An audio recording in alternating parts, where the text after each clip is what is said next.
வணக்கம், நான் உங்க ஐஸ்வர்யா.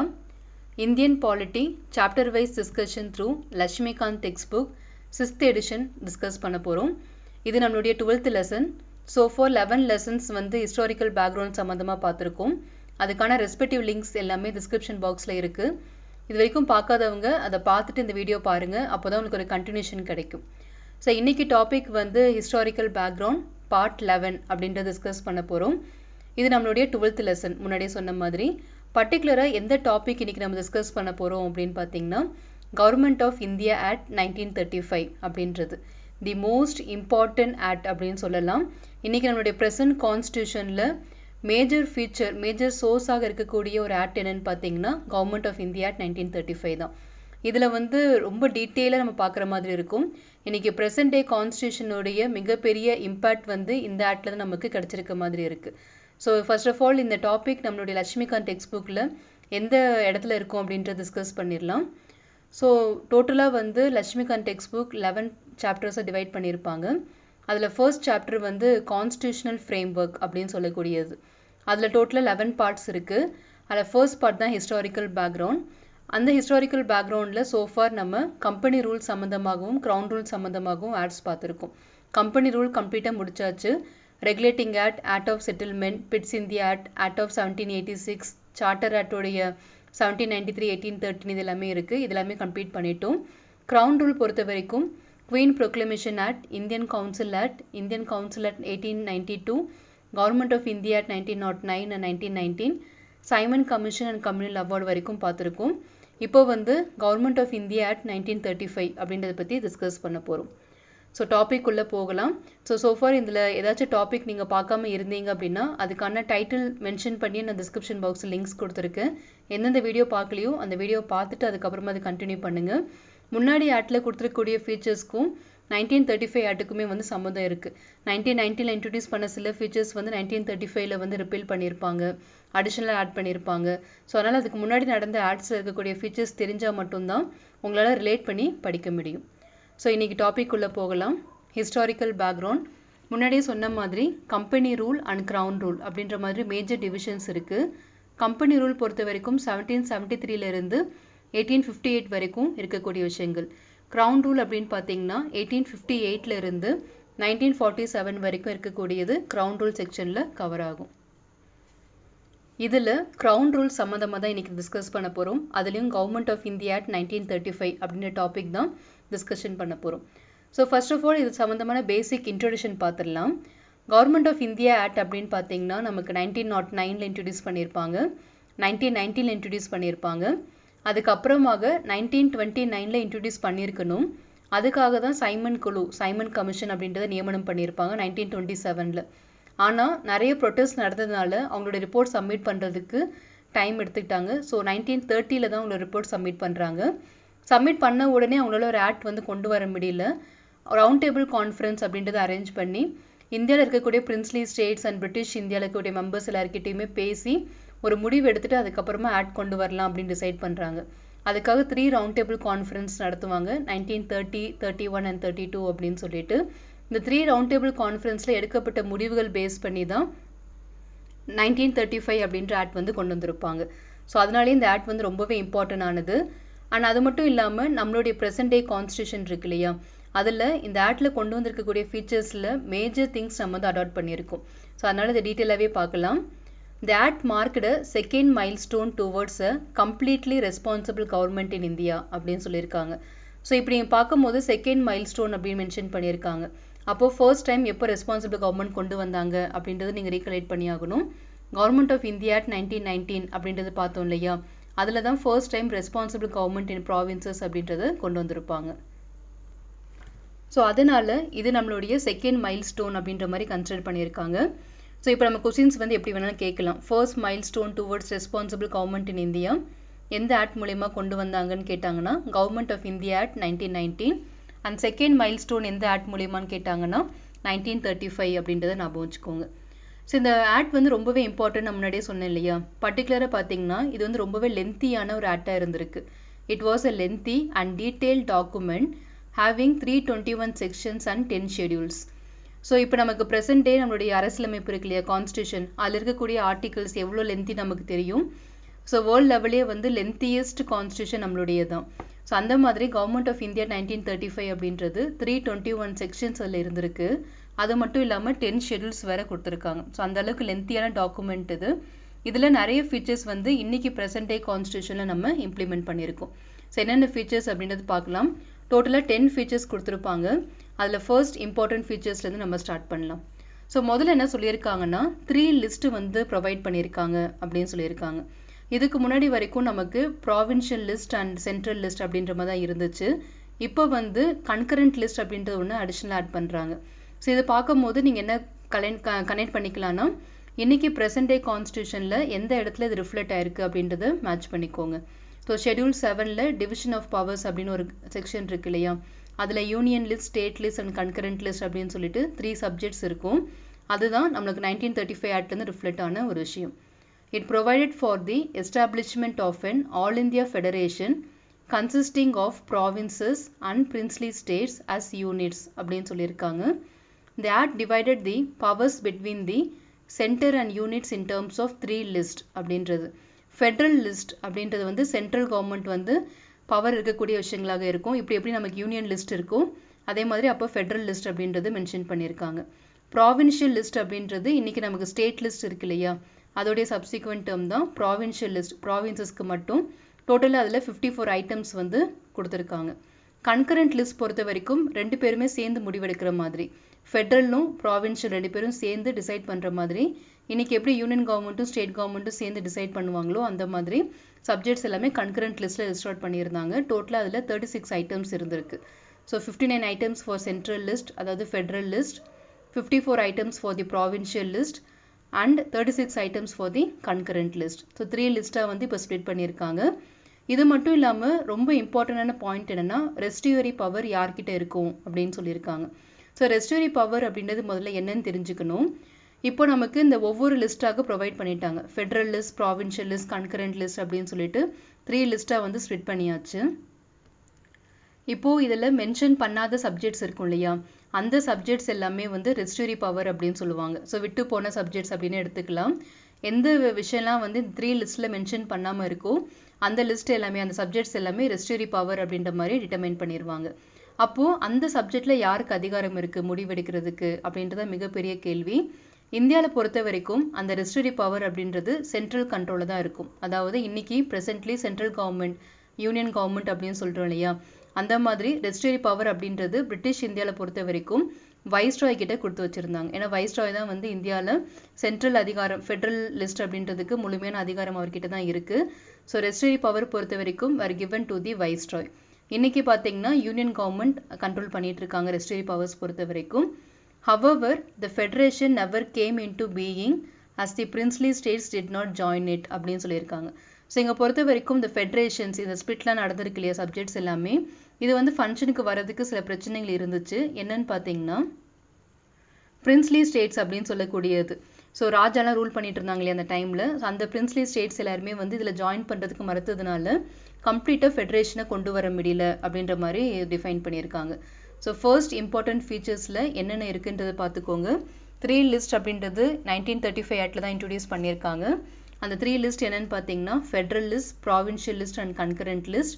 ஃபெட்ரல் லிஸ்ட் இன்னைக்கு ப்ரெசென்ட்லி யூனியன் லிஸ்ட்டு, ப்ராவின்ஷியல் பொறுத்த வரைக்கும் state list, concurrent is same, union and state government சேர்ந்து ஆட் பண்ணக்கூடிய விஷயங்கள் எல்லாமே கன்கரண்ட் லிஸ்ட்டில் இருக்கும். ரெஸ்டியூரி பவர் பொறுத்த வரைக்கும் பிரிட்டிஷ் இந்தியாவில் வைஸ்ராய் கிட்ட தான் அந்த கண்ட்ரோல் வந்து கொடுத்துருந்தாங்க. இதுதான் ஃபர்ஸ்ட் இம்பார்ட்டன்ட் ஃபீச்சராக பார்த்துருக்குறது. செகண்ட் இம்பார்ட்டன்ட் ஃபீச்சர் என்னன்றது பார்க்கலாம். டயார்கி அப்படின்ற ஒரு விஷயம் நம்ம பார்த்தோம் இல்லையா, அது வந்து ப்ராவின்ஸில் அபாலிஷ் பண்ணிருங்க அப்படின்னு சொல்லியிருக்காங்க. நம்ம இதுக்கு முன்னாடி வீடியோ சைமன் கமிஷன் பார்த்தோம். அதில் அவங்களோட ரெக்கமெண்டேஷன் பார்த்தீங்கன்னா என்ன சொல்லியிருப்பாங்கன்னா, abolish diarchy in the provinces but continue the responsible government in province அப்படின்னு சொல்லியிருப்பாங்க. ரெஸ்பான்சிபிள் கவர்மெண்ட்டை கண்டினியூ பண்ணிக்கோங்க, ஆனால் டயார்கி அப்படின்ற ஒரு விஷயத்தை மட்டும் நீங்கள் அபாலிஷ் பண்ணிடுங்க ப்ராவின்சஸில் அப்படின்றது தான் சைமன் கமிஷன்ஸோடைய ரெக்கமெண்டேஷன். ஸோ அவங்களோட ரெக்கமெண்டேஷன் அப்படியே 1935 ஆக்டில் வந்து அப்ளை பண்ணியிருக்காங்க. It abolished dyarchy in the provinces and introduced provincial autonomy in it's place அப்படின்னு சொல்லியிருக்காங்க. ஸோ ப்ராவின்ஷியல் பொறுத்த வரைக்கும் கம்ப்ளீட்டாக அவங்களுக்கு ஒரு அட்டானமி, தன்னிச்சையாக செயல்படக்கூடிய அதிகாரத்தை கொடுத்துருக்காங்க. Provinces were allowed to act as autonomous units of administration in their defined spheres. அவங்களுக்கு எந்த வரம்பு கொடுத்துருக்காங்களோ அதுக்குள்ளே அவங்க வந்து எனாக்ட் பண்ணிக்கலாம், பவர் அவங்களுக்கு இருக்குது அப்படின்ற மாதிரி டிஃபைன் பண்ணியிருக்காங்க. Moreover, the Act introduced responsible government in provinces, that is, governor was required to act with the advice of ministers responsible to the provincial legislature. So அன்னைக்கிலேருந்து இந்த பாரம்பரியம் வந்து கண்டினியூ ஆகிட்டே தான் இருக்குது. முழுமையான ஒரு அதிகாரம் ஒரு நபர்கிட்ட கொடுக்காம கலெக்டிவ் ரெஸ்பான்சிபிலிட்டி தான் மேக்ஸிமம் ஃபாலோ பண்ணியிருக்காங்க. ஸோ ரெஸ்பான்சிபிள் கவர்மெண்ட் பொறுத்த வரைக்கும் கவர்னர் தான் எல்லா விதமான முடிவும் எடுப்பாங்க ப்ராவின்சஸில். ஆனால் யாரோட அட்வைஸ் படி நடக்கணும் அப்படின்னு பார்த்தீங்கன்னா ப்ராவின்ஷியல் லெஜிஸ்லேச்சர் அவங்களுடைய இருக்கக்கூடிய மினிஸ்டர்ஸோட அட்வைஸ் பேஸ் பண்ணி தான் கவர்னர் வந்து ஆட் பண்ணணும் அப்படின்ற மாதிரி கொடுத்துருக்காங்க. This game into effect in 1937 and was discontinued in 1939. So இந்த விஷயங்கள் இருக்குல்ல, இந்த ரெஸ்பான்சிபிள் கவர்மெண்ட் இந்த ஃபீச்சர்ஸ் எல்லாமே 1937 ஃபோர்ஸ்க்கு வந்துட்டு அண்ட் வித்தின் 2 இயர்ஸ்க்குள்ளேயே இது வந்து டிஸ்கண்டினியூ பண்ணிட்டாங்க. ஸோ டயார்கி ப்ராவின்சஸில் எந்த ஆக்டில் அபாலிஷ் பண்ணாங்க அப்படின்னு கேட்டாங்கன்னா 1937 அப்படின்ற ஆக்ட் வந்து 1935 ஆக்ட் அப்படின்றத பார்த்துக்கோங்க. ரொம்பவே இம்பார்ட்டண்டான ஒரு விஷயம் அது. ஸோ தேர்ட் இம்பார்ட்டன்ட் ஃபீச்சர் என்னன்றது டிஸ்கஸ் பண்ணலாம். It provided for the adoption of dyarchy at the centre. ப்ராவின்ஸில் அபாலிஷ் பண்ணிவிட்டு டயார்கியை சென்ட்ரல் கவர்மெண்ட் இருக்கு இல்லையா, சென்ட்ரல் லெவலில் வந்து இம்ப்ளிமெண்ட் பண்ணிடுவாங்க.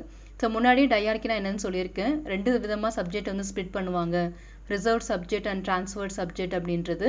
அதே மாதிரி ஃபெட்ரல் சப்ஜெக்ட்ஸ் இருக்கு இல்லையா, முன்னாடி நம்ம 3 லிஸ்ட்டில் ஸ்ப்ளிட் பண்ணியிருக்காங்க அப்படின்னு பார்த்தோம்ல, அந்த ஃபெட்ரல் சப்ஜெக்டை வந்து இப்போ reserve subject and transferred subject அப்படின்ற மாதிரி ஸ்ப்ளிட் பண்ணி ரூல் பண்ணலாம் அப்படின்ற மாதிரி டிசைட் பண்ணியிருக்காங்க. ஆனால் இந்த இடத்துல என்னன்னு பார்த்தீங்கன்னா, however this provision of the act did not come into operation at all. இது நடைமுறைக்கு வரவே இல்லை அப்படின்றது ரொம்பவே இம்பார்ட்டண்டான பாயிண்ட் இது. It provided for the adoption of diarchy at the center. Consequently, the federal subjects were divided into reserved subject and transferred subject. However, this provision of the act did not come into operation at all. So ரொம்பவே இம்பார்ட்டண்டான point. Dyarchy எந்த ஆக்டில் வந்து central லெவலில் கொண்டு வந்தாங்கன்னு கேட்டாங்கன்னா 1935 act அப்படின்றது ஞாபகம் வச்சுக்கோங்க. ஸோ ஃபோர்த் இம்பார்ட்டன்ட் பாயிண்ட் பார்க்கலாம். It introduced bicameralism in 6 out of 11 provinces அப்படின்னு சொல்லியிருக்காங்க. ஸோ இங்கே பொறுத்த வரைக்கும் பைகேமரலிசம் அப்படின்றது என்னன்னு தெரியும், 2 houses, Appar house and lower house அப்படின்னு சொல்லுவோம். ஸோ பைகேமரலிசம் அப்படின்றது டோட்டல் 11 ப்ராவின்சஸில் 6 ஸ்டேட்டில் 6 ப்ராவின்சஸில் வந்து இம்ப்ளிமெண்ட் பண்ணியிருக்காங்க. எங்கெங்கன்னு பார்த்தீங்கன்னா Bengal, Bombay, Madras, Bihar, Assam and United provinces அப்படின்றது. யுனைடெட் ப்ராவின்சஸ் அப்படின்றது இன்னைக்கு ப்ரெசன்ட் டே உத்தரப்பிரதேஷ் இருக்கு இல்லையா, அந்த ஏரியாலுமே சேர்ந்து இருக்கிற மாதிரி இருக்கும்.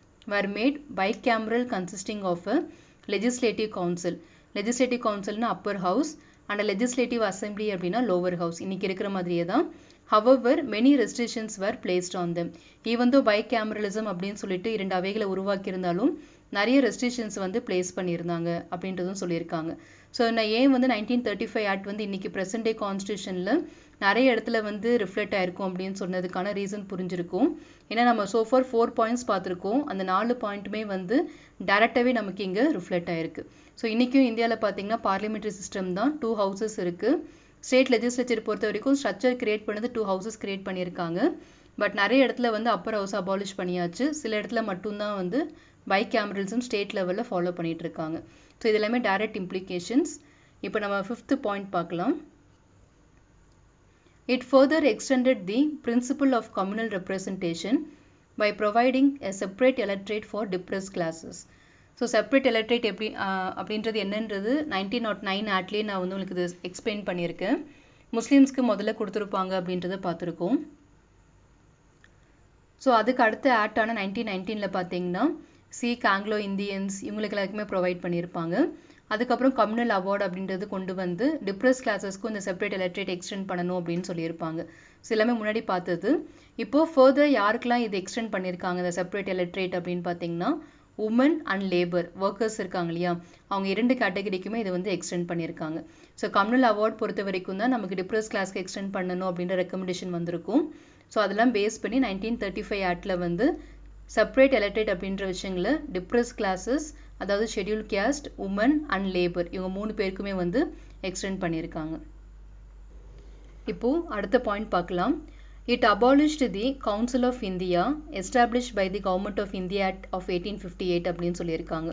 ஸோ 1858 நம்மளுடைய குயின் ப்ரொக்ளமேஷன் ஆக்டில் வந்து கவுன்சில் ஆஃப் இந்தியா அப்படின்றது வந்து கொண்டு வந்திருப்பாங்க இல்லையா, அதை இப்போ வந்து 1935 ஆக்டில் வந்து அபாலிஷ் பண்ணிடுறாங்க. Secretary of State for India was provided with a team of advisors. So அவங்களுக்கு வந்து இந்த கவுன்சில் ஆஃப் இந்தியா மூலிமா அசஸ் பண்ணாமல் ஒரு டீம் ஆஃப் அட்வைசர்ஸ் அப்படின்ற மாதிரி செட் பண்ணி அவங்களுக்கு அசஸ் பண்ண கொடுத்துருக்காங்க. கவுன்சில் ஆஃப் இந்தியா எப்போ அபாலிஷ் பண்ணாங்க for assisting the secretary of state அப்படின்னு பார்த்தீங்கன்னா 1935 ஆக்ட் அப்படின்றத ஞாபகம் வச்சுக்கோங்க. அதே நேரத்தில் எப்போ வந்து இது இன்ட்ரடியூஸ் பண்ணாங்க அப்படின்னு கேட்டாங்கன்னா government of India act of 1858 அப்படின்றதும் ஞாபகம் இருக்கணும். ஸோ டோட்டலாக 6 ஃபீச்சர்ஸ் பார்த்துருக்கோம். 7th ஒன் பார்க்கலாம். இட் எக்ஸ்டெண்டட் ஃப்ரான்ச்சைஸ் அப்படின்றது.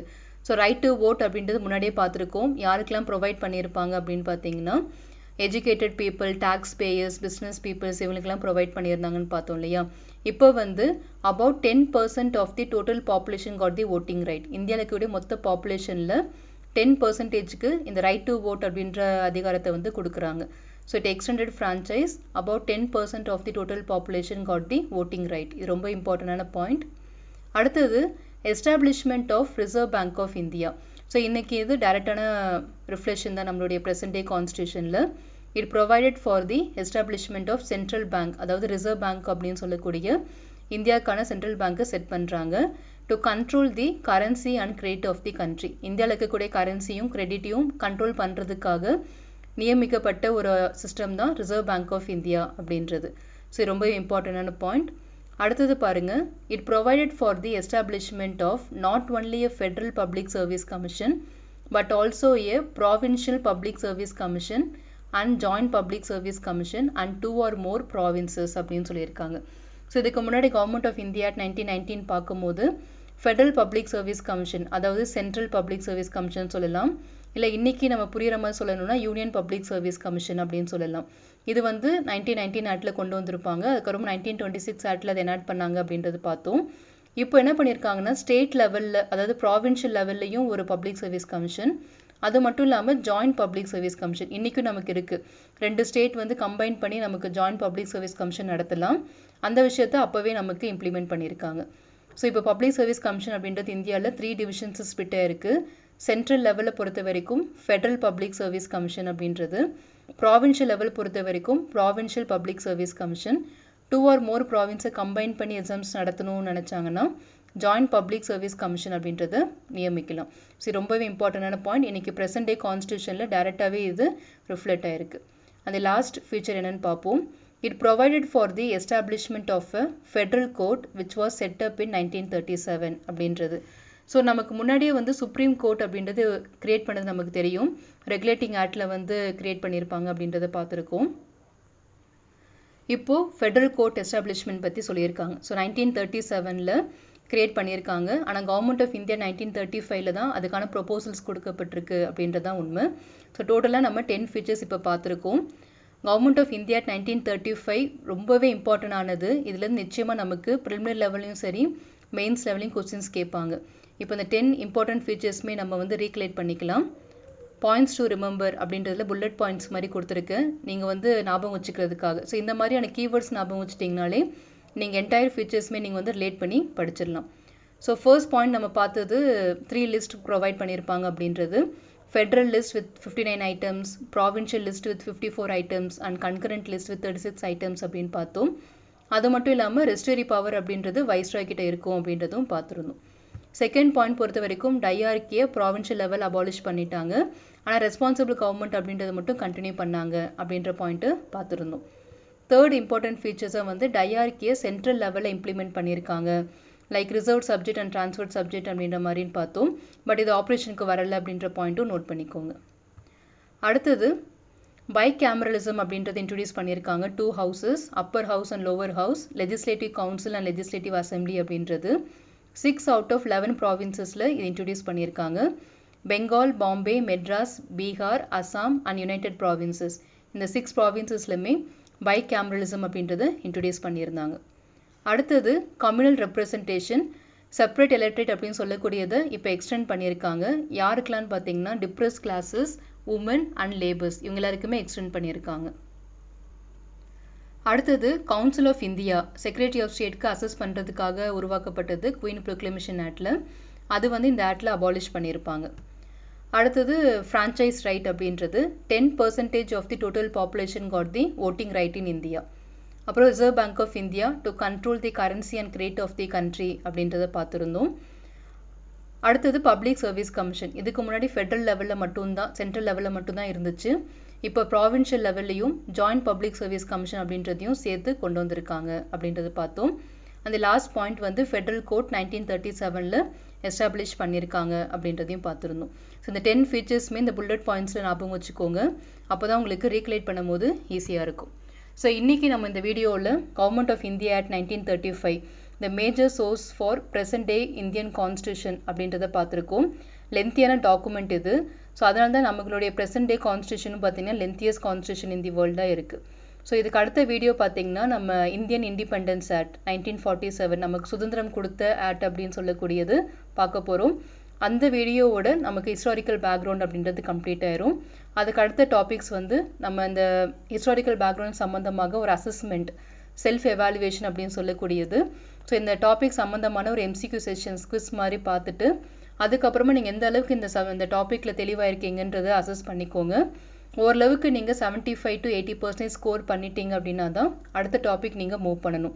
அதோட கம்மியாக ஸ்கோர் பண்ணிங்கன்னா இந்த ஃபவுண்டேஷன் இந்த டாப்பிக்கில் வந்து கிளியராக அண்டர்ஸ்டாண்ட் பண்ணதுக்கு அப்புறமாக அடுத்தடுத்த வீடியோ பார்க்கும்போது தான் நீங்கள் மறுபடியும் உங்களுடைய வாழ்க்கையில் இதை படிக்கணுன்ற அவசியம் இருக்காது. ரிவைஸ் பண்ணால் மட்டும் போதுமான அளவாக இருக்கும். ஸோ நீங்கள் ஃப்ரெஷ்ஷாக படிக்கிறவங்களா இருந்தீங்கன்னா கரெக்டாக உங்களுடைய ஃபவுண்டேஷன் லே பண்ணி படிங்க. இதுக்கு முன்னாடி ப்ரிப்பேர் பண்ணவங்களா இருந்து இன்னும் கன்ஃபியூஷன்ஸ் இருக்குது, கிளாரிட்டி வரல அப்படின்றவங்களும் இதை நீங்கள் ஃப்ரெஷ்ஷாக ஸ்டார்ட் பண்ணும்போது நல்லாவே கிளாரிட்டி உங்களுக்கு ஏற்படும். ஸோ இது சம்மந்தமான ஏதாச்சும் டவுட்ஸ் இருந்துச்சுன்னா கமெண்ட் பாக்ஸை சொல்லுங்கள், நான் கிளாரிஃபை பண்ணுறேன். அண்ட் கமெண்ட் பாக்ஸ் அதாவது டிஸ்கிரிப்ஷன் பாக்ஸில் பார்த்தீங்கன்னா Telegram channel link and WhatsApp லிங்க்லாம் இருக்கும். ஸோ அதில் ரெகுலராக என்னுடைய லைவ் கிளாஸஸ் அண்ட் அதர் பிளாட்ஃபார்ம்ஸுக்கு கிளாஸஸ்க்கான லிங்க்ஸ் எல்லாமே நான் ஷேர் பண்ணியிருக்கேன். ஸோ அதெல்லாமே உங்களுக்கு பார்க்குறதுக்கு ஈஸியாக இருக்கும். ஸோ அந்த டெலிகிராம் சேனலை ஜாயின் பண்ணிக்கோங்க for regular notification of the classes. So அடுத்த வீடியோவில் பார்க்கலாம். உங்களுடைய லட்சியங்கள் வெற்றியடைய வாழ்த்துக்கள். படிப்போம், பகிர்வோம், வெற்றி அடைவோம். Let's crack it. நன்றிகள்.